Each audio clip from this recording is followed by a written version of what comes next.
Of the 33 million people right now around the world with HIV, only a small fraction, about 30%, of those who need AIDS treatment get it. And the nature of AIDS treatment is, once you start it, you need to have it every day for the rest of your life, or you won't survive.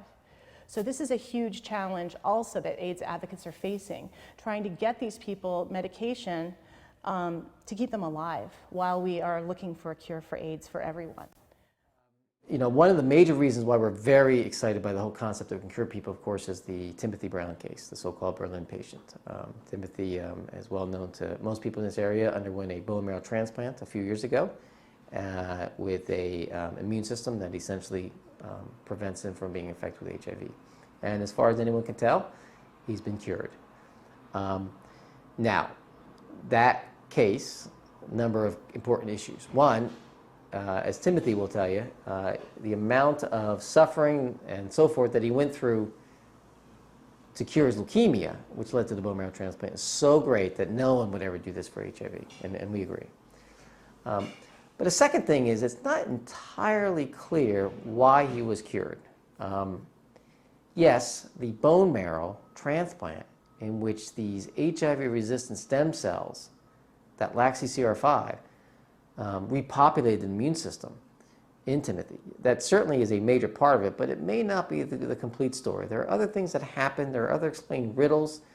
And we look at the case and think that there's probably a component of his cure was due to some of the anti-inflammatory drugs he got, some of the drugs that he got to prepare him for the transplant, some of these immune-based therapeutics that we think actually may have helped. It's also possible that low-level graft versus host, where essentially the transplant immune system is attacking part of Timothy's own body, which is common post-transplant, may in fact be contributing to the cure. So Timothy's case is a great one. It's a classic one in medicine, in which you do an experiment that was very clever, and it answered some questions, but it really raised more questions, and our group and others are trying to figure out what those answers are. One of the great unknowns is, why does HIV continue to exist for years, probably for decades, in people who are on basically effective therapy? I think everybody in the business agrees that one reason why HIV doesn't go away with therapy is that it basically finds a way to hide in these long-lived memory T cells. These T cells which were designed by nature to basically persist for decades. And the virus gets into these cells, and those cells basically are at rest. And as long as those cells remain at rest and the virus remains hidden in it, there's nothing we can do about it, at least with the current drugs. So that's at least probably the major reason why HIV persists in people on therapy.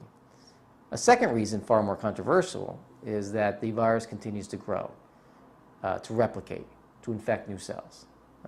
And I think about half of the people doing work in this area believe that's happening, but the other half believe that, in fact, that's not really a major issue at all. And so those are sort of the two major reasons why we think HIV hasn't been cured with current approaches. In terms of how we're going to go about curing people, I think once we've actually figured out why we're not curing people with current drugs, then it'll be more clear-cut the next step. But having said that, there's several different pathways to a cure right now. One is to basically give people more drugs. This assumes, of course, that the current drugs are not blocking all the virus that are in people. And again, that's a controversial issue. A second way is to build up the immune response to the virus. A classic way of doing that is to give people a vaccine to basically boost their immune system capacity to kill HIV. And there are studies ongoing looking at so-called therapeutic vaccines. And that's very straightforward. A third way that is generating a fair amount of interest is using drugs that have the capacity to force the virus out of its hiding place, so that it gets expressed, comes out of these long-lived cells, and then the drug or the immune system basically kills the virus or the infected cell.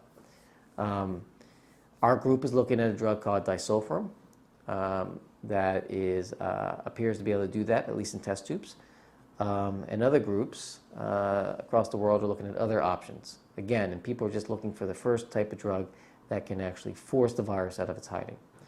A fourth way that's actually of very high interest to our own group is to block the chronic inflammatory condition that exists even in people on therapy, because of a number of reasons we think that actually helps contribute to the virus's persistence during therapy. So there's 4 broadly defined mechanisms or approaches in terms of curative research. It's my personal opinion that no one approach will work, that ultimately we're going to have a combination of approaches. There are basically 3 horses running toward a cure for AIDS. The first is host modification. So gene therapy, and we work with Sangamo, there's other companies, Calimmune, that are getting into the arena to somehow change the host virus interaction by altering the host. The second way is a drug therapy that would somehow flush the system with all that virus that's hiding inside of those memory T cells. And those are both credible. The third way that I think is in some ways the most exciting and the least talked about is immune stimulation. We found out that the National Institutes of Health spends only 3%, 3% of its AIDS research budget actually trying to find a cure for AIDS, which was a shock for us and a shock for a lot of people with AIDS groups that we've been talking to. Every single time an investigator can't get a grant funded, one potentially promising avenue may be getting closed off. And those avenues are not necessarily specific to what we're trying to do with HIV. They can also come into play in terms of mechanisms for treating other viral infections. Cure research is going to have to be done in people. Right now we're doing a lot of work in monkeys, we're doing a lot of work in test tubes, but if we're going to make any progress, we need to do these studies in people. And without question, the first series of studies are going to provide more risk than benefit to the individual. And so these studies are going to really need well-informed, motivated people who understand that there is significant risk and that the benefit is more of a global benefit than a benefit directly to the individual. And that's a challenging issue. We're struggling with this. We believe that there's going to be cures, but we also believe that no one's going to be cured by any early study. So hence, the risk to the individual participants is going to be greater than the benefit, and that's a dilemma for us. If somebody thinks that they can get cured because of what I went through, I wouldn't wish what I went through on my worst enemy, because it was very hard. It almost killed me several times. For me, I feel like astounding results. For someone like me who's been through the course of this disease, been a sequential monotherapy treated person who's never been able to get my T cells above that sort of crucial 200 point. There are so many things that people can do to advocate for a cure for AIDS right now.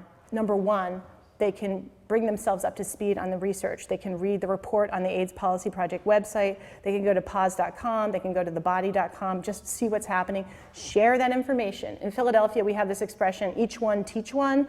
Make sure that you take it to your support group, that you bring it to your doctor, that you talk about it with your family and your friends, because the information is not yet out there. So we need to educate people in the community.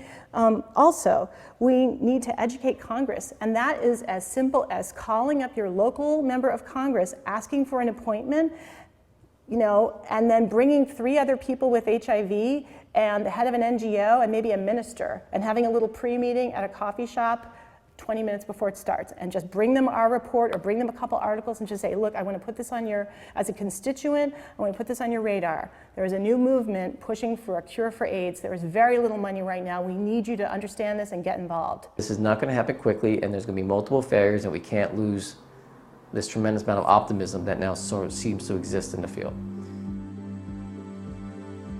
My dream is not to be the man who stands before you and says, I am cured, but to be the man who stands before you and says, we are cured.